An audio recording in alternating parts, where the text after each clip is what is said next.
Calvin Kendrick had one rule about his land, and every soul within 50 miles of the Colorado Rockies knew it. You did not set foot on the North Ridge without his say-so, and if you did, you left the same way you came, on your own 2 feet or on the back of a horse headed far away from his mountain. It was the year 1879, and the land around the Kendrick homestead had weathered more than its share of trespassers, claim jumpers, railroad surveyors, and wandering drifters who believed that the open frontier belonged to whoever stood on it longest. Calvin had spent 6 years building a life on that North Ridge after coming home from the war with nothing but a mule, a strong back, and a determination that could have split granite. He had cleared the timber by hand, dug the well himself, laid the stone foundation for his cabin with rocks hauled up from the creek bed, and planted enough crops to see him through 3 bitter winters when the snow came so heavy the pines groaned under the weight of it. The land was his in every way a man could claim something by deed, by sweat, and by the kind of quiet, fierce love that people usually only felt for other people. So when he heard the wagon coming up the trail on a Tuesday morning in late April, the sound of iron wheels grinding against the rocky switchback path that no sensible person attempted without prior invitation, he set down his axe and stood very still for a moment in the cool mountain air. He was 31 years old, broad through the shoulders, with hands roughened by years of work and a jaw that had never quite lost the hard set it had taken on during the war. His hair was dark and needed cutting, and he wore it pushed back under a battered, wide-brimmed hat that had seen better years. His eyes were the particular gray of storm clouds just before they opened up and poured, and right now those eyes were fixed on the bend in the trail, with an expression that any man in Placer County would have recognized immediately as the look Calvin Kendrick wore when he was about to send someone home. The wagon came around the bend. It was a battered old buckboard with one wheel that wobbled at the axle and a canvas cover that had been patched in at least 4 places with what appeared to be strips of different colored fabric, giving it the cheerful, practical look of something held together by stubbornness alone. The horse pulling it was a sturdy roan that moved with more confidence than the wagon deserved, and seated on the buckboard with the reins in her gloved hands and a carpetbag wedged between her hip and the seat board was a woman. She was perhaps 24 or 25, with dark hair that had escaped its pins somewhere on the trail and now blew in soft curls around her face. Her dress was practical and dusty from the road, a deep blue wool that had probably been fine once and was now simply well worn, and she had a carpet satchel over her shoulder and an expression on her face that Calvin could only describe later as determined to the point of recklessness. She drove the wagon right up to the split-rail fence at the edge of his property, stepped down from the buckboard with the ease of someone accustomed to managing horses alone, looped the rein over the fence post, unlatched the gate, and walked through onto his land before he had taken a single step toward her. She broke the rule on arrival, and she did not look even slightly sorry about it. "Are you Calvin Kendrick?" She called across the yard, shading her eyes with one hand and squinting at him in the bright morning light. He crossed his arms over his chest. "You just walked through my gate." "I did," she agreed pleasantly, still walking toward him across the yard. "I needed to come inside to ask if you were Calvin Kendrick, and that required opening the gate, so I did." "There is a sign on that gate," he said. She paused about 10 feet from him and tilted her head slightly, considering him with eyes that were, he noticed, a very warm shade of brown, the color of creek water in late autumn when the tannins from the fallen leaves turned everything amber and gold. "The sign says no trespassing," she said, "but I am not trespassing.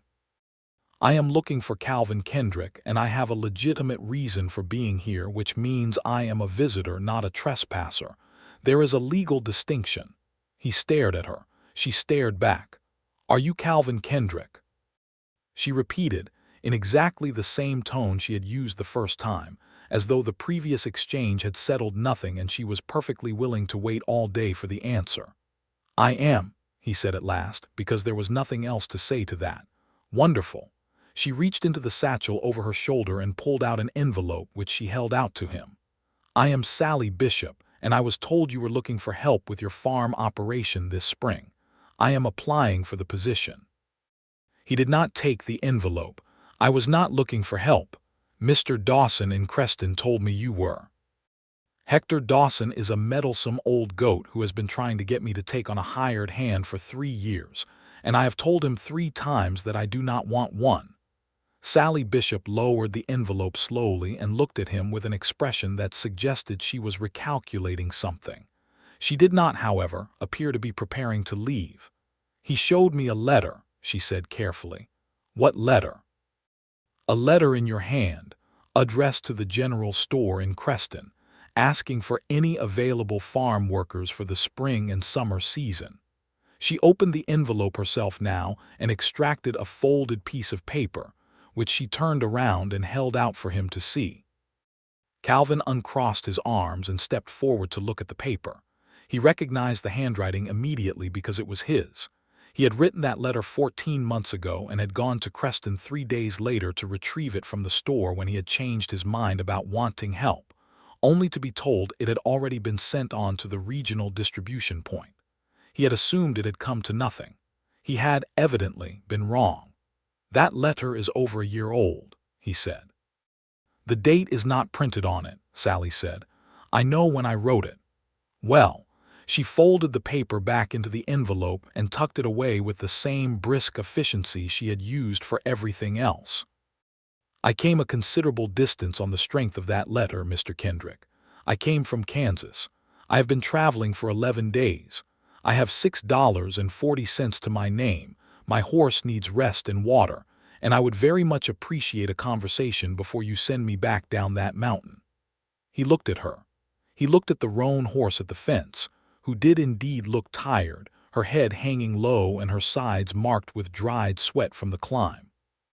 He looked back at Sallie Bishop, who stood in the center of his yard in her dusty blue dress with her escaped hair and her carpetbag and her envelope, and she looked back at him with those amber eyes that held no self-pity whatsoever, just the straightforward gaze of someone who had made a long, hard journey and intended to see it through to a reasonable conclusion. He lowered his arms to his sides. Come inside, he said. I will water your horse. The inside of Calvin Kendrick's cabin was so thoroughly, completely the home of a man living alone that it almost hurt to look at. It was not dirty, exactly. He was not the kind of man who lived in filth, but it had the particular orderliness of someone who had organized everything for function and never once considered that function and beauty might coexist. The table had 2 chairs, and one of them held a pile of tool catalogs. There was a single cup on the shelf above the wash basin. The quilt on the bed visible through the open door to the back room was plain and sturdy, and showed no evidence of anyone having ever tried to make it decorative. There was a Bible on the mantel and a rifle above it, and the whole thing smelled of wood smoke and pine resin and coffee. Sallie set her carpetbag down and sat in the chair that did not have catalogs on it, and she took off her gloves and folded them in her lap and waited while Calvin came back inside from seeing to the horse. He poured 2 cups of coffee from the pot on the stove without asking whether she wanted any, which she found she did not mind, and he set one in front of her and sat down across the table from her with the ease of a man who was used to occupying his space without apology. Talk, he said. Sallie wrapped her hands around the cup and let the warmth seep into her fingers, which had been cold from the morning air on the trail. I grew up on a farm in eastern Kansas, she said. My father ran 160 acres, and I worked it beside him from the time I was old enough to carry a pail. When he died 3 years ago, the land went to his brother because my father had not filed his deed correctly and there was a dispute, and I lost the case and lost the farm. I have been working hired positions since then. I am a good farmer. I know cattle, I know crops, I know horses. I know how to preserve and how to cure and how to manage a kitchen garden and a livestock operation together. I am not looking for charity. I am looking for honest work for honest pay. Calvin was quiet for a moment. He drank his coffee and looked at her steadily. "You said you came from Kansas," he said. "Yes. What happened to your people?" It was a direct question, and she respected directness, so she answered it directly. "My mother died when I was 12. My father died 3 years ago. I have a brother in Missouri, but he has a family of his own and no room for me, and I did not want to be a burden when I am perfectly capable of working. There is no shame in working." "No," Calvin agreed. "There is not." He turned his cup slowly in his hands. "How did you manage the wagon alone on that switchback trail? Most men won't attempt it without help." "I paid attention to where the wheels needed to be," she said simply. "It is the same as any difficult thing. You look at where you are going and you put your wheels where the ground is solid." He looked at her for a long moment, and something shifted in his expression, something very slight and very deep, like a rock settling deeper into the earth. He was not a man who showed his thoughts readily. She could see that clearly, but she could also see that the thought he had just had was not an unkind one. "The letter was old," he said. "I do not need a hired hand in the way I meant when I wrote it." Her expression did not change, but she tightened her hand slightly around the cup. "But," he continued, and the word had weight, "the fact is that I have let the south-facing fields go unplanted for 2 years because I have been spending my time on the North Ridge trying to deal with a water situation, and I have not had the hands for everything. I have 60 head of cattle that need management and a kitchen garden that has been running wild since last fall. There is work here if someone knew how to do it." Sallie looked at him. "I know how to do it," she said. "You would need to stay on the property," he said. "The nearest town is 4 hours down the mountain on a good horse. It is not practical to go and come each day." "I understand that." He set down his cup. "There is a line cabin on the east side of the property, about a quarter-mile from the main cabin. It is small, but it is solid. I built it 2 years ago for my own use during branding season. You could stay there." "That would be suitable," she said. He stood up then, and she stood with him, and he extended his hand across the table the way a man did when he was concluding business, and she shook it with a firm grip that made him glance briefly at her hand, the kind of glance a person gave when something confirmed what they had suspected. "I have one rule about this property," he said. "Do not go on to the North Ridge without telling me first. There is a water situation up there, and the ground is not predictable in all places. It is a matter of safety, not privacy." Sallie nodded. "I will respect that." She had already broken the rule once by stepping through his gate, and he had revised the rule before sundown, standing in his own kitchen with a cup of coffee, face to face with a woman from Kansas who shook hands like a farmer and looked at him with steady amber eyes that suggested she meant every word she said. He had not intended to take on a worker this spring. By the time the sun went down that first evening, he was no longer entirely sure what he had intended, because it seemed to him that the morning had gone entirely differently from how he had planned it, and not in a way he could say was wrong. The line cabin was small, as Calvin had said, and Sallie spent the first hour after he showed it to her making a mental inventory of what was there and what it needed. The walls were tight and the roof was sound, and there was a small iron stove in the corner with a chimney pipe that drew well when she tested it with a bit of kindling from the stack outside. There was a narrow rope bed with a hay-tick mattress that needed freshening, a small table, a single shelf, and a hook beside the door for a coat. It was, as he had said, small and solid, and she found she did not mind it. She had lived in smaller. She spent the first 3 days quietly settling herself and learning the land. She walked every part of the property she had access to, studying the lay of it with the eye of someone reading a long and complex document. The south-facing fields were, as Calvin had described, overgrown but not ruined, the soil dark and rich beneath the wild grass that had reclaimed them, and she could see immediately why they had been left too long.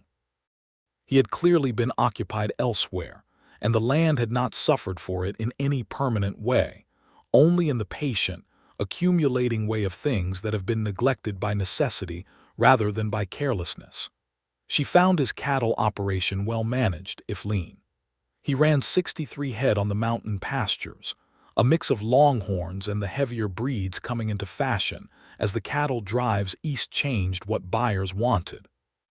The animals were healthy and the fences were in good repair, and she could see in the careful construction of the gates and the loading chute that he was a man who thought through his work before he did it. He watched her from a distance during those first days, and she was aware of it, not in a way that made her uncomfortable, but in a way that she recognized as the reasonable observation of a man trying to determine whether he had made a sound decision. She did not try to perform for him. She simply worked, and she supposed that was the best answer she could give him. On the fourth morning, she was up before light to begin turning the south field, working with the single plow and the heavy horse he had assigned to her, a big black gelding named Boone who pulled willingly and straight. The sun was just clearing the peaks to the east when she heard hooves and looked up to find Calvin riding down the slope toward her on his bay horse, his shadow long and thin on the dewy grass ahead of him. He reined in at the edge of the field and sat his horse and watched her plow for a moment without speaking. "You started early," he said finally. "The ground is cooler in the morning," she said, not stopping the plow. "Easier on the horse." He was quiet for a moment. Then he dismounted and tied his horse to the fence post and went to the shed at the field's edge and came back with a second plow, and he hitched it to his own horse and started at the far end of the field without asking whether she needed help or whether she wanted it. He simply did it, and she found she liked that very much, liked that he did not make a ceremony of assistance. They plowed side by side through the morning, working from opposite ends of the long rows and meeting in the middle, then turning and going back. It was good, physical, uncomplicated work, and the air on the mountain was so clean that every breath of it felt like something you had earned, and the peaks above them caught the morning light and held it in a way that made the whole world look like it was lit from inside. When the sun was high enough that the air had lost its cool, and the horses were beginning to breathe harder, Calvin stopped and produced 2 wrapped biscuits from his coat pocket, which he brought over to where Sallie had paused to let Boone rest. She took the biscuit he offered and sat on the fence rail beside him, and they ate for a few minutes in comfortable silence, looking out over the turned earth. "You plow straight," he said. "My father was particular about it," she said. "He said crooked rows made for crooked thinking." The corner of his mouth moved. It was not quite a smile, but it was the nearest thing to one she had seen from him in 4 days, and she noted it the way she noted other things about this mountain and this man carefully, without making too much of it. "Where did you work before this?" he asked. "A livestock operation outside Abilene for most of last year," she said. "Before that, a family farm in central Kansas, where I helped with the kitchen garden and the preservation work mainly. Before that, a cattle station where I was hired as a cook but ended up doing considerably more than cooking once they discovered I could manage horses. You have moved around a great deal." "I have," she agreed without apology. "I have been looking for the right place." She said it simply as a fact, not as something to be read into, and he took it the same way, nodding once and finishing his biscuit and brushing the crumbs from his hands. "I am going up to the North Ridge this afternoon," he said. "There is a spring up there that has been shifting its course. It feeds the creek that waters the lower pastures, and if it changes its bed too far, the cattle will not have water access come midsummer. I need to do some work to redirect it." Sallie looked at him. "I could help with that." He looked back at her. "You could," he said, and there was something careful in his voice, something measured. "But I want you to see the ridge first before you work on it so you know the ground. I would rather show it to you than have you go up alone and not understand why the rule exists." She appreciated the explanation, and she said so. "I appreciate that you told me the reason," she said. "Most people just say no and leave the reason implied." "Most people do not ask," he said. "I would have asked," she said. He looked at her for a moment, and there was that thing again in his expression, that slight, deep settling like something recognizing something else. "I know," he said. "That is why I told you." They rode up to the North Ridge after the midday meal, which Sallie had prepared in the main cabin, a simple thing of dried beans and salt pork and cornbread from the supplies in his larder, and which he had eaten without comment except to refill his bowl once, which she took as a sufficient compliment. The North Ridge was extraordinary. She had not expected it, though she should have, because the whole mountain was beautiful in that stark, enormous Colorado way that made you feel both very small and very privileged. But the North Ridge had a quality the lower pastures lacked. It was wilder up here, rockier, the vegetation sparse and alpine, and the views from the top reached for 50 miles in every direction. You could see mountain ranges she did not know the names of stacked up against each other in the blue distance, and the sky above them was such a deep and saturated blue that it seemed impossible, almost theatrical. Calvin brought her to the spring, which emerged from beneath a granite outcropping and ran in a bright, cheerful stream through a channel that it had cut over many years. He showed her where the channel had begun to shift, moving east along a fault line in the rock, and showed her his plan for redirecting it with a low stone dam that would turn the water back to its original course. "I have most of the stones for it already cut and placed," he said, crouching beside the channel and running his hand along the edge of the fault. "Another 2 days of work and it will be done.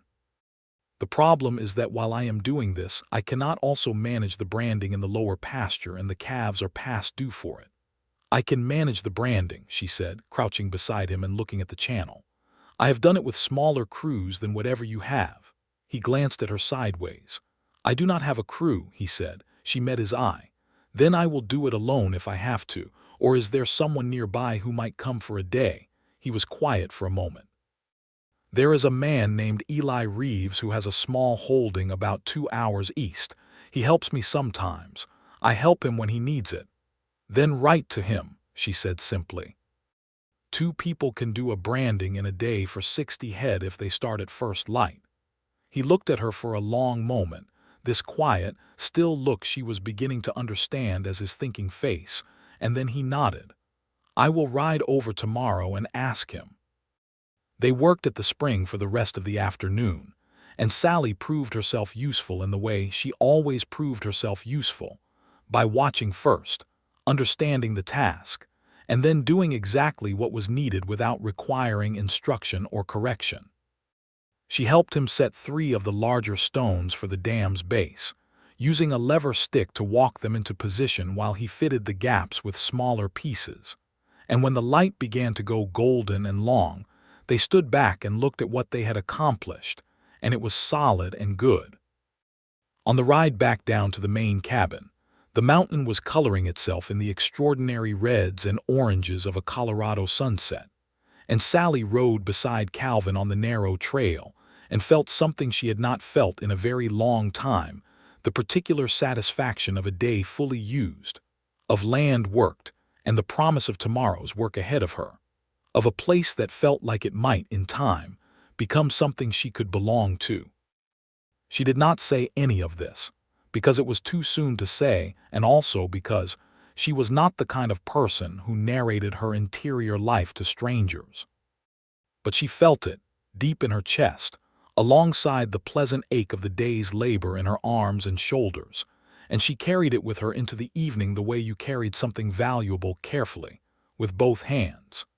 Eli Reeves turned out to be a short, round-faced man of about 40, with a laugh that came easily, and a genuine competence with cattle that Sallie recognized and respected within the first hour of working with him.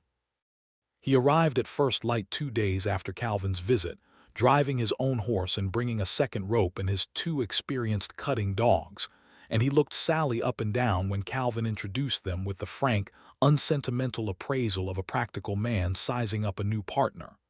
"You done branding before?" he asked her, not unkindly. "Many times," she said. "Right then," he said, and that was the entirety of his orientation. He walked toward the pen and she walked with him and they got to work. She liked Eli.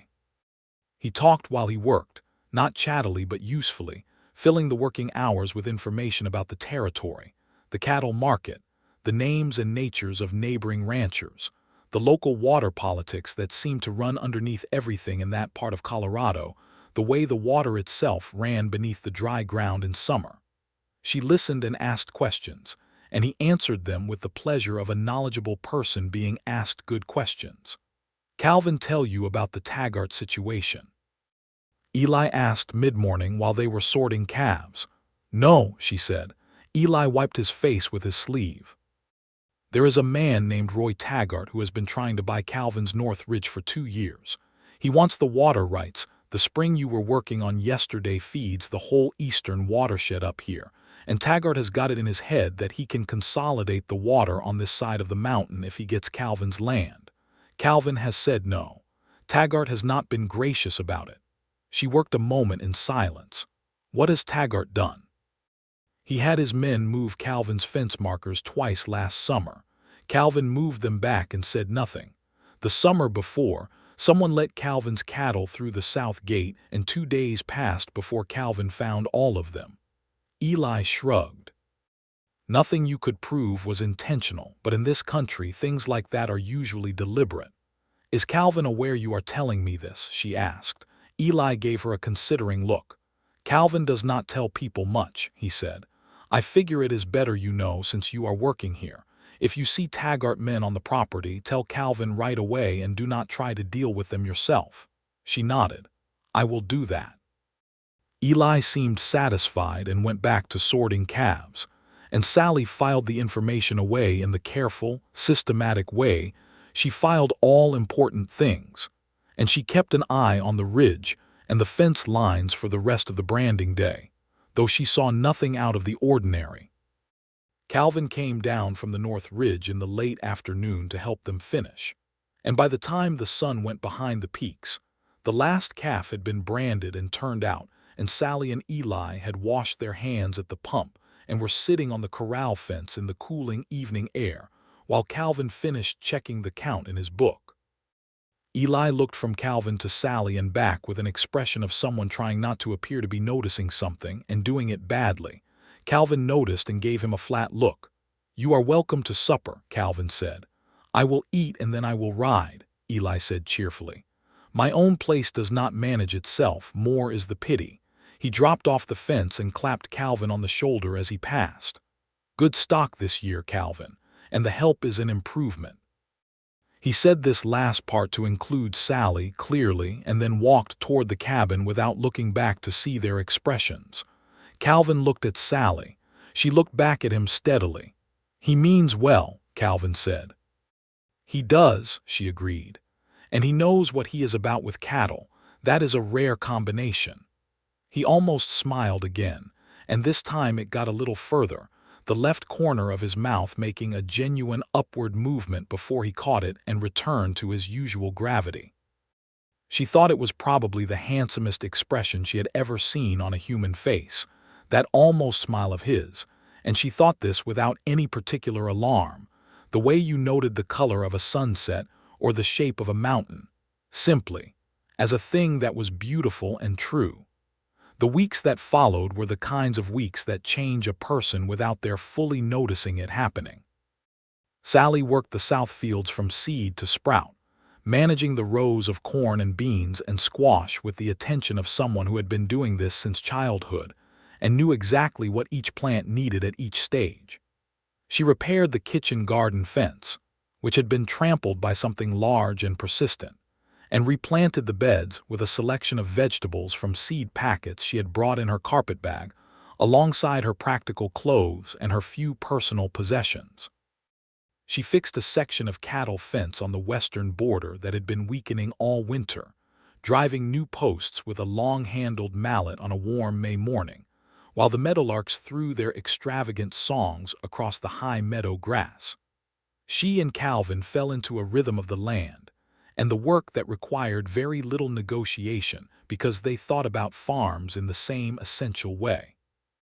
They moved around each other in the daily routines with the ease of people who had been working the same land for years, anticipating each other's tasks and timing their efforts to complement rather than duplicate. Calvin finished the spring dam on the north ridge, and the water ran clean and steady down to the lower pastures, and he stood at the edge of the meadow on the evening it flowed properly for the first time, and she stood beside him, and they both looked at it with the particular satisfaction of people who had solved a problem that mattered. "That is good work," she said. "It will hold for years," he said. "The stone is granite. It does not move." She looked at the stream running bright through the meadow grass, and she felt again that thing in her chest, the belonging feeling, the rightness of this particular piece of earth on this particular mountain. She was beginning to understand why a man would put 6 years of his life into defending it. She was beginning to understand it from the inside. She was also, somewhere around the 3rd week of May, beginning to notice things about Calvin Kendrick that had nothing to do with his farming practices, though she was careful with these noticing in the same careful way she was careful with everything important. She noticed that he read at night, that there was a stack of books on the floor beside his chair that showed real signs of use, their spines cracked and their pages soft. She noticed that he was gentle with the horses and the cattle in a way that never became sentimental. He respected animals the way he respected the land, as things with their own nature that you worked with rather than against. She noticed that when he laughed, which was rare but not as rare as it had been in the first week, it was completely genuine, the laugh of a man who had not learned to perform amusement but simply found things funny and let that show. She noticed that he had opinions about things and expressed them plainly, and listened to contrary opinions with actual interest, not patience, which was different and better. She noticed, one evening, that he had been watching her walk back from the kitchen garden with a look on his face that he did not immediately adjust when he realized she had looked up and seen him. And the look had been, unmistakably, the look of a man who found a woman interesting in a way that went beyond her ability to plow a straight row. She looked at him for a moment, and then she looked away, and neither of them said anything about it. And the evening came down over the mountain in all its golden grandeur, and she went to the line cabin and sat on the step and looked at the sky going dark and thought about things with the careful, honest attention she gave to everything she thought about. He was a good man. That was the fundamental fact of it. He was a good man in the deep, structural way, honest, capable, responsible, kind in the way that mattered, the way that showed itself in actions rather than words. He had not treated her as less than what she was since the first morning. He had worked beside her as an equal, paid her fairly, trusted her judgment on the land, and spoken to her with a directness that she valued enormously, because it meant she never had to guess where she stood. She thought about Kansas, about the farm she had lost, about the years since of being competent and capable and entirely alone. And she thought about this mountain in Colorado and this man who had one rule about his land and had revised it on the first day. And she thought, carefully and honestly, that she might be in the very beginning stages of something that she was not at all sure she was ready for, and was also not sure she could reasonably stop. She went to bed and slept well, because she was very tired from an honest day's work, and she told herself that she would think about it more in the morning. But in the morning she was up before light and there were things to do, and somehow the days kept passing without her having thought about it more, except constantly, underneath everything else, the way a current ran beneath a surface. The trouble with Roy Taggart came on a Saturday in the 2nd week of June, and it came in the form of 2 men Sallie did not recognize riding onto the south field while she was working in it. She was checking the corn rows which were coming in well, the young plants green and straight in the dark turned earth, and she heard the horses before she saw them, the sound of hooves on the dry ground at the field's edge, unhurried, deliberate. She straightened up and turned, and there were 2 men on horseback at the field's border looking at her. They were hard-faced men, wearing the particular look of people employed to make a point rather than to work, and they had not opened the gate, which meant they were sitting on the wrong side of the fence by Sallie's estimation. "This Calvin Kendrick's field," the nearer one said. "It is," she said. and you are not on the invitation list." The man looked her over with an unpleasant, measuring kind of look. "We were sent by Mr. Taggart to make an offer on the property," he said. "We would like to speak to Kendrick." "Mr. Kendrick is not here," she said, which was true. He had ridden to Creston for supplies that morning. "And Mr. Kendrick's answer to Mr. Taggart's offer is the same as it has always been, which is no. You can tell him that." The second man, who had not spoken yet, nudged his horse closer to the fence. "Maybe you could pass along a different message," he said, and his tone had a layer to it that Sallie recognized and did not like. "Maybe you could tell him that the offer gets less generous the longer he waits." She looked at him steadily, with the expression she used when she needed to appear more certain than she felt, which was a skill she had developed over years of being a woman working in places that were not designed with women in mind. "I will tell him he had visitors," she said. "I will tell him the rest as well. Good day." They held their positions for a moment, as men like that did, letting the silence communicate something they were not saying out loud. Then the nearer one turned his horse, and they rode back the way they had come. And Sallie stood in the cornfield and watched them go, with her heart beating a little faster than she would have preferred, and her hands very steady. She did not do anything dramatic. She walked to the main cabin and wrote down what she had seen and what had been said, with the time and a description of the men and their horses, in the tidy handwriting she had been taught by the schoolmistress in her home county. Then she went back to checking the corn. When Calvin rode in from Creston in the late afternoon, she was waiting for him at the corral, and she told him what had happened with exactly the same directness and completeness with which she would have reported a fence break or a sick calf. She gave him the written note afterward. He read it twice. His expression was still and hard, but not with anger at her. She could tell the difference now. "You were here alone," he said. "Yes. And they did not come through the fence. No, they stayed on the other side." He was quiet for a moment. "They will be back," he said. "Taggart is not someone who makes one visit." "I thought not," she said. "What do you want me to do if they come again while you are away?" He looked at her for a moment, and there was something in that look that was different from the previous ones, something more immediate and direct. "Stay in the cabin," he said. "Do not engage them alone. I do not think they would do anything to a woman who has not provoked them, but I am not willing to use you as a test of that theory." She appreciated the honesty of it. "Then perhaps we should arrange that I am not here alone when you go to town," she said, "or that I am visible enough that they cannot pretend there is no witness to whatever they do." He looked at her for another moment. "That is a sound thought," he said. He seemed to be about to say something more, and then he did not say it, and she let it pass, because there were some things that needed more time before they could be said. He did, however, that evening sit at the kitchen table across from her after supper and look at her directly and say, "I am glad you were here today. Not because you did anything special, because having you here meant I knew what happened, and what happened was witnessed." She met his eye. "I am glad I was here too," she said. And that was that, and it was more than it seemed, and they both knew it. June deepened into a full mountain summer, and the land on the North Ridge came fully alive in the way high-altitude land did in summer, compressed and glorious, as though making up in intensity for its short season. The meadows were thick with wildflowers, the blue of columbine and the gold of wild sunflowers and the intense, specific red of Indian paintbrush, and the air smelled of something clean and ancient, pine and stone and snowmelt from the peaks still white against the blue sky.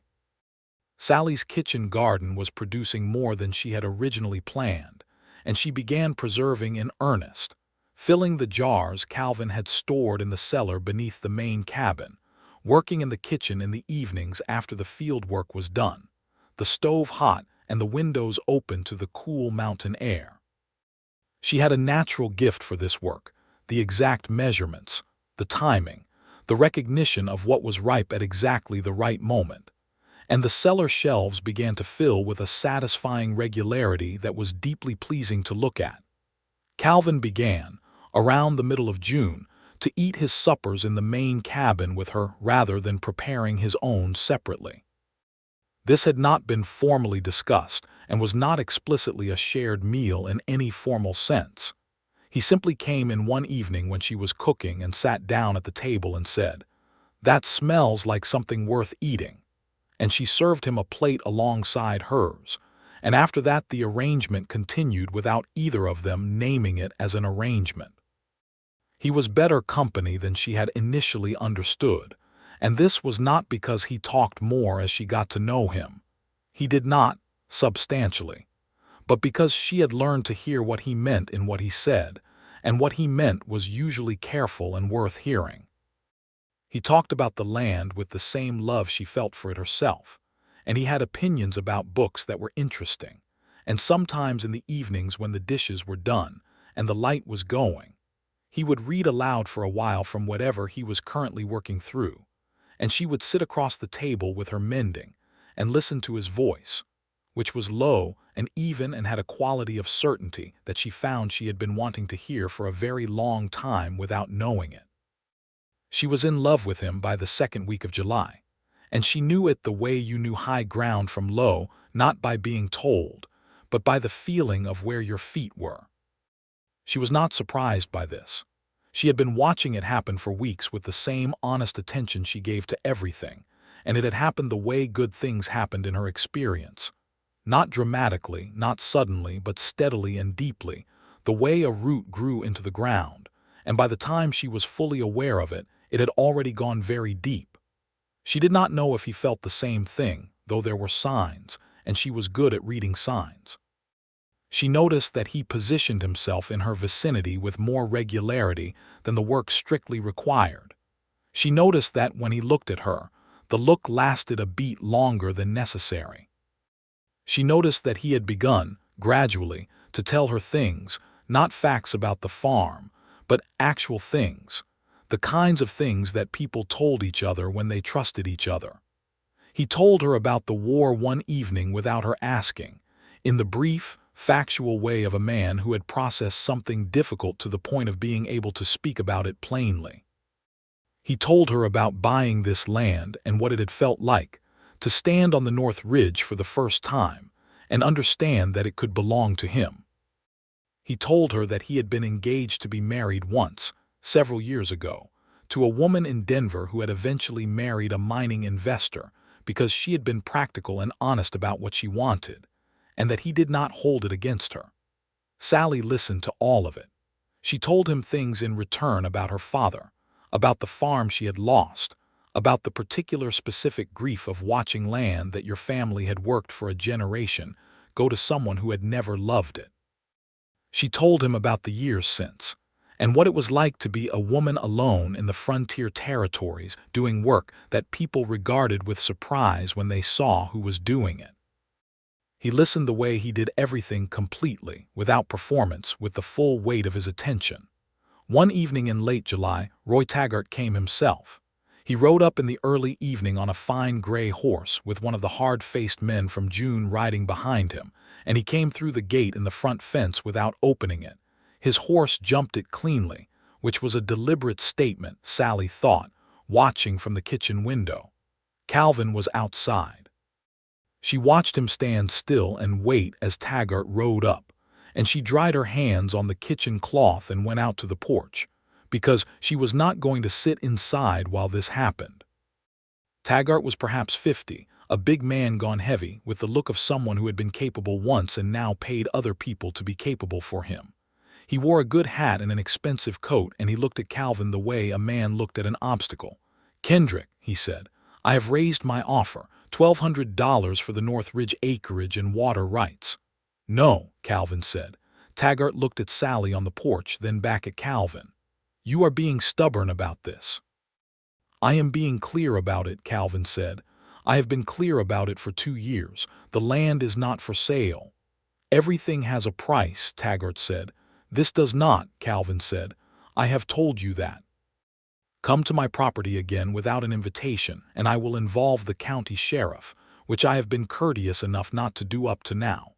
That courtesy is getting thin." Taggart looked at him for a long moment with the look of a man accustomed to getting what he wanted by whatever means the situation required, and then he looked again at Sallie, who met his look with steady amber eyes that expressed nothing he could use. He turned his horse. "Think on it," he said, as he rode away. "Offers do not stay open forever." The hard-faced man followed him out through the gate, which this time he opened properly, and they rode down the trail, and the sound of their horses faded on the switchback. Calvin stood in the yard for a moment after they had gone, and then he turned and looked at Sallie on the porch, and she looked back at him. "Are you going to involve the sheriff?" she asked. "I am going to write to the sheriff in the morning," he said. "I should have done it sooner. I did not want the complication." "Sometimes the complication is worth having," she said. He came toward the porch and stopped at the foot of the steps, and he was close enough that she could see the lines of the evening light on his face, the weathered quality of him, the tiredness that was in his shoulders not from today but from years of fighting quietly for what was his. "I will not let him have it," he said. "I want you to know that. This is not a situation that ends with me selling." She looked at him. "I know that," she said. "I want you to know because." He stopped. He ran a hand over his jaw. He had the look of a man who had arrived at a point he had been approaching for some time and found himself slightly unprepared for it. "Because you have become part of this place," he said finally. "And what happens to this place matters to you, and what matters to you matters to me." She was quiet for a moment. The evening was very still, the mountain air cooling around them and the first stars coming out in the deep blue above the peaks. "Calvin," she said. "I know I am saying this badly," he said. "You are saying it very well," she said. He looked at her, and the distance between them on the porch steps was very small, and she took the last step down to close it, and he reached out and took both her hands in his large, rough ones, and they stood in the cooling evening with the mountain all around them. "I did not expect you," he said. "I did not expect any of this. I had one rule and you broke it before you were inside my yard." And something in his expression shifted, opened, became the most honest thing she had seen from him. "I would not take that morning back for anything in this world." She looked up at him, and her heart was very full and very sure. "I would not either," she said. He leaned his forehead against hers, and they stood that way for a moment in the quiet of the mountain evening, and then he kissed her once, with the careful thoroughness of a man who had been thinking about doing something for a long time and intended to do it properly. When he stepped back, she was smiling, and he was, for once, smiling too, fully, without catching it, the smile she had been watching try to happen for 3 months, finally, completely there, and it was exactly as she had thought it would be. "I should write to the sheriff," he said. "You should," she agreed. "In the morning." He kept holding her hands. The sheriff from Creston was a capable man named Alderman Foster, who had been managing the law in Placer County for 11 years, and knew exactly who Roy Taggart was and what he was about. He rode up to the Kendrick property 2 days after Calvin's letter, listened to the full account, and took the written record Sallie had kept with the dates and descriptions of the visits, which he folded into his coat pocket with visible appreciation for the thoroughness of it. "This is useful," he said, meaning the written record. "A lot of people forget to write things down." "I have found that writing things down is worth the trouble," Sallie said. Sheriff Foster looked at Calvin with an expression of mild but genuine approval. "Good head on this one," he said. Calvin looked at Sallie, and the look was warm in a way that Sheriff Foster did not miss and had the grace not to comment on. "Yes," Calvin said simply. The sheriff paid a visit to Taggart's operation on his way back to Creston, and had what he later described to Calvin as a frank conversation about the legal definition of harassment and the fines associated with it. And Taggart, who was essentially a man who operated in the spaces where law was thin, and thus had a healthy fear of law that was not, stepped back from his campaign against the Kendrick property with a thoroughness that suggested he had done his own calculations and found them unfavorable. There was a period of some weeks during which Calvin kept a careful watch, but nothing came. The fence markers stayed where they were put. The gate stayed closed. The North Ridge Spring ran in its new channel without interference, and the lower pastures stayed green and watered. And by the end of August, Calvin said to Sallie one evening at supper that he believed Taggart had found other interests, and Sallie said that she was glad, and they finished their meal in the companionable quiet that had become the best part of her days. Between July's declaration on the porch steps and the end of summer, things changed between them in all the quiet, specific ways that mattered. They worked side by side every day, which had always been true, but now there was a different quality to it, a warmth, an ease, a belonging that was mutual and acknowledged. He began to call her Sallie rather than Miss Bishop, and she had been calling him Calvin from nearly the start.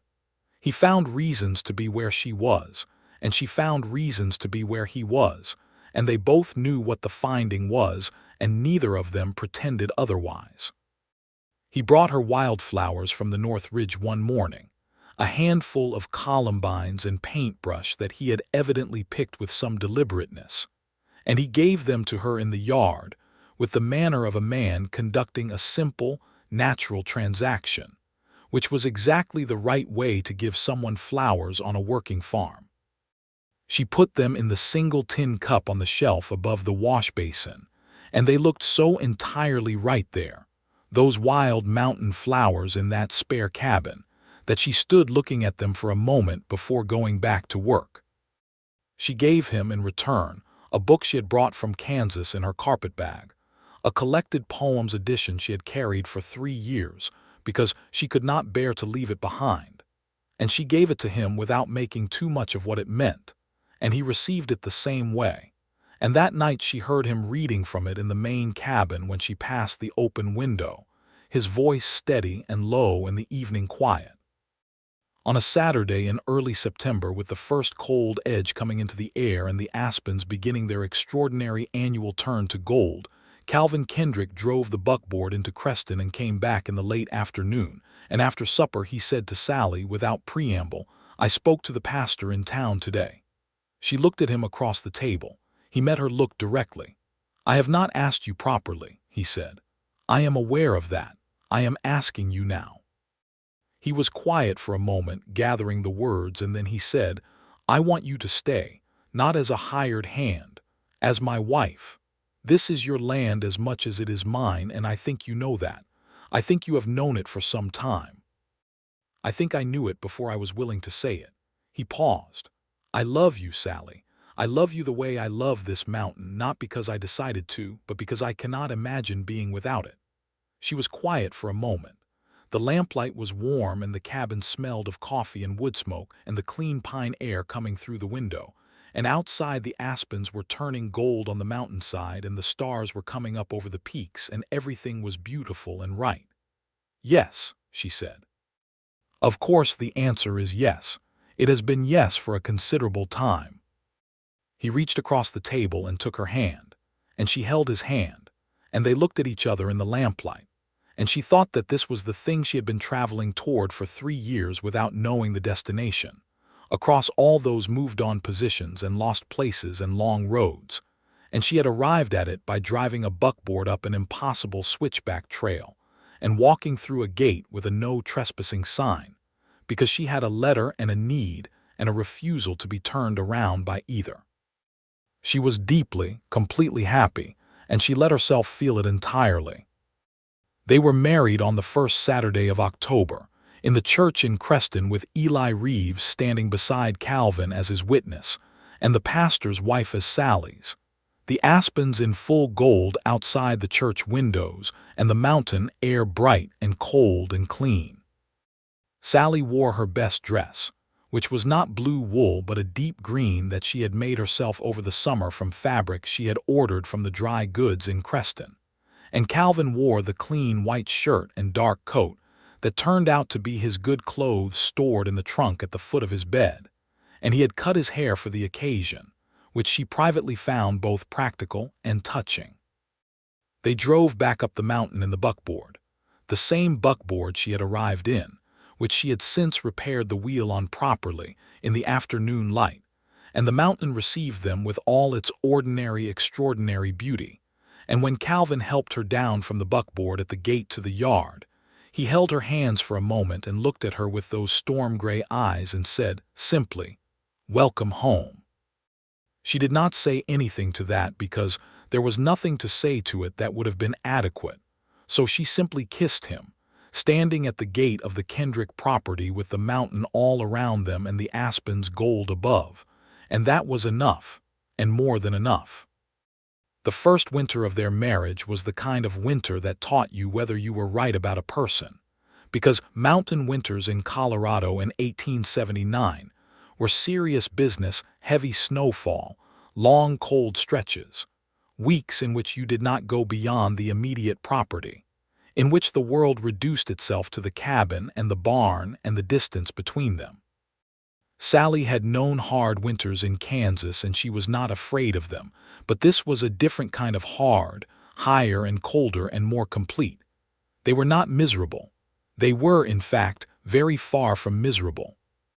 Being confined to the property with Calvin Kendrick, in a cabin that had previously held only one person, turned out to be one of the most pleasant experiences of Sallie's adult life. And she was objective enough about herself to find this slightly amusing in retrospect, given how independent and self-sufficient she had been and intended to remain. She did not lose herself in the marriage in the way some women did. She was still herself, still Sallie Bishop, who knew how to plow and preserve and manage cattle and drive a difficult trail alone. But she found that being herself inside a good partnership was a different and better thing than being herself entirely alone. He was a good man to be confined with. He was steady and warm, and he did not require entertainment, which suited her, because she did not require entertaining. They read together in the evenings, taking turns with whatever book was at hand, and sometimes he played the harmonica that turned out to live in his coat pocket, not well but with genuine enjoyment, and she had a good voice for singing and sometimes sang the old hymns her mother had taught her while he played. They talked about the spring, what to plant, what to change, what had worked and what had not in the first season together. They talked about the cattle operation and whether to expand it, and about a second water line he was planning for the east pasture, and they talked about smaller things, daily things, the comfortable ordinary conversation of two people who had become each other's main company and found it sufficient. They were warm and close in the good, deep winter dark of the cabin, and Sallie learned the particular comfort of sleeping in a solid bed in a solid house with a solid man beside her, while the snow came down outside, and the mountain held them on its flank, and she thought that she had not understood until now what it meant to be truly at home. By the time the first spring thaw came, she knew she was expecting their first child. She told Calvin on a morning in late March when the snow was beginning to pull back from the south-facing slopes and the mud season was beginning, which was always the least glamorous season on a mountain farm, but also one that filled her with a particular anticipation. She told him simply, over breakfast, in the same direct way she told him most things, and he went very still. He looked at her for a long moment with an expression she had not seen from him before, something open and full and almost overwhelmed, in the way that strong people were sometimes overwhelmed by things they wanted very much and had not allowed themselves to anticipate. "Sallie," he said, and then stopped, because he had run out of words, which was not something that happened to Calvin Kendrick very often. "I know," she said, smiling at him across the table. "I know." He came around the table and he held her, standing in the kitchen with the spring mud outside and the mountain just beginning to wake up from its winter, and he held her the way he held his land, with both hands, completely, as though she was something he was never going to let go. The baby came in October, as the aspens went gold again. Eli Reeves came up the mountain and his wife Sarah came with him, having traveled the full 2 hours from their property in the wagon. And Sarah proved to be a capable and warm presence, who managed the whole business with the competence of a woman who had delivered several of her own, and helped with neighbors besides. Calvin stayed close and was told to stay out of the way and largely managed it, except for the times when Sallie wanted his hand and held it with a grip that left marks, and he was proud of those marks in a way he did not explain to anyone. Their son came into the world in the early morning, in the good, solid cabin on the mountain. And when Sarah placed the baby in Sally's arms and Sally looked at him for the first time, she felt something she had not expected, not just love, which she had anticipated, but a recognition, as though she had known this particular soul was coming and had simply been waiting. "He looks like you," she said to Calvin, who was sitting on the edge of the bed looking at his son with an expression that she was going to carry with her for the rest of her life. "He looks like himself," Calvin said, which was exactly right. They named him Thomas, for Sally's father, with the middle name James, and Thomas James Kendrick came into the Kendrick household on the North Ridge of the Colorado Rockies in October of 1880, and changed everything and improved everything, in the way that babies did when they arrived in houses that were ready for them. Eli Reeves, who had known Calvin Kendrick for 8 years and had never seen the man express strong emotion about anything, shook Calvin's hand in the kitchen and then looked at him for a moment and said, "You look like a man who has finally figured something out." Calvin looked at him with that quiet, direct look. "I figured it out a while ago," he said. "She did most of the figuring." The first years of Thomas's life were woven into the rhythm of the mountain farm, in a way that felt entirely right. He was an alert, curious child from the beginning, with his father's gray eyes and his mother's amber warmth, and he grew alongside the south fields and the kitchen garden and the cattle operation with the ease of a child whose world was large and solid and entirely his. Sally carried him on her back in the early mornings while she did the first rounds, and he learned the names of things from her with the same seriousness she had brought to learning them herself. The cattle, the crops, the tools, the weather patterns over the eastern peaks. Calvin was a father in the same way he was a farmer completely, practically, with a deep and steady love that showed itself in actions rather than declarations. He built a proper cradle with hand-carved sides and a rocker that moved smoothly, which he made in the evenings over the course of 2 weeks while Thomas was still too small to use it. He built it as well as anything he had ever built, with the same careful attention he brought to the spring dam or the fence or the cabin walls, and Sally watched him smooth the wood and fit the joints, and thought that this was what a good man was, someone who built things with their hands as a form of love. 2 years after Thomas, their daughter arrived, Margaret, called Maggie, who came into the world with a specific determination that made itself apparent before she was 3 days old and never moderated. She was her mother in miniature, Eli Reeves said when he first saw her, and he was right, and Calvin looked at his daughter with a particular kind of wonder, as though being loved by Sally had not quite prepared him for loving a daughter who was Sally in the small, and he was both undone and delighted by it.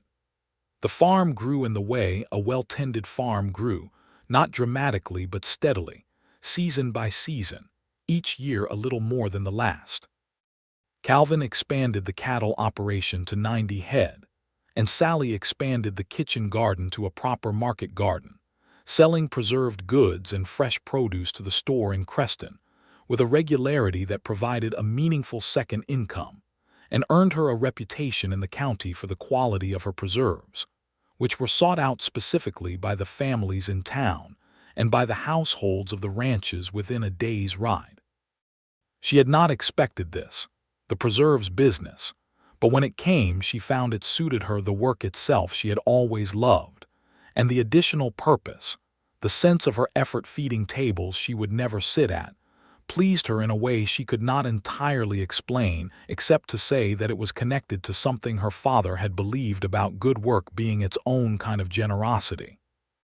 Roy Taggart, as it turned out, overextended himself in a mining speculation in 1881 and sold his holdings east of Creston to pay the debt, and the new owner was a quiet man from Missouri with no interest in water consolidation schemes. The threat that had loomed over the Kendrick property for 2 years dissolved with the finality of ice in spring, leaving no trace, and Calvin came in from an afternoon in town with this news and told Sallie at supper with the same measured tone he used for everything, but his eyes were light with a relief he did not need to name. "Then it is settled," she said. "It is settled," he said. "Good," she said. "I made a cherry pie." He looked at her, and then he laughed the full, warm, genuine laugh that she had been noting for years now and never tired of hearing, and she laughed too. And Thomas, who was old enough now to know that a cherry pie was a significant event, looked between them with round gray eyes and said, "Can I have the first piece?" And they both looked at him and said yes. The North Ridge spring ran clean and steady down the mountain. The cattle grew fat on the meadow grass. The south fields came up green every spring and went golden every fall. Thomas grew tall and curious and capable, and Maggie grew fierce and bright and determined. And the line cabin on the east side of the property, where Sallie had spent her first nights on the mountain, eventually became, with some additions, the home of Eli Reeves's son when he took over the neighboring property. Eli himself having accepted help from Calvin in building a proper addition to his own house, a thing they had been trading labor on for years, neighbors in the good frontier sense of the word. By the time Thomas was 5 and Maggie was 3, the Kendrick operation was regarded throughout Placer County as one of the best managed and most productive small farms in the territory, and Sheriff Foster, who came up to the ridge to pay a social call on a summer afternoon, sat on the porch and looked out over the fields and the meadows and the aspens and said, "I have ridden this country for 15 years, and this is one of the finest pieces of it." Calvin said nothing to that. He looked at Sallie, who was sitting beside him with Maggie on her lap and Thomas at her feet pulling at something in the grass, and she looked back at him with those amber eyes, warm with summer and contentment, and the particular deep happiness of a person who had found exactly what they were looking for and had the wisdom to know it. "It is," Calvin said. "It is the finest piece of it." There were evenings that Sallie would think of for the rest of her life as particularly complete evenings in which the day had been good, and the work had been done, and the children were washed and fed and sleepy, and she and Calvin sat on the porch in the cool mountain evening with the lamplit cabin behind them, and the stars coming up over the peaks, and the sound of the creek running somewhere in the darkness below the meadow. On one such evening in the summer of 1883, Thomas fell asleep leaning against Calvin's leg, and Maggie was already in bed, and the mountain was very still around them, and Sallie had her hands around a cup of tea and was looking at the sky, and Calvin reached over and put his hand over hers on the cup. She turned her hand over under his and laced their fingers together. "I have been thinking," he said.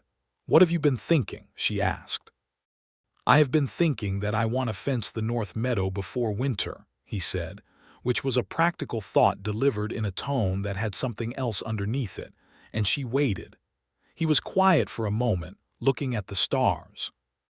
"I have also been thinking," he said more slowly, "that when I wrote that letter to Creston 14 months before you arrived, I wrote it because I was lonely. Not in a way I would have admitted at the time.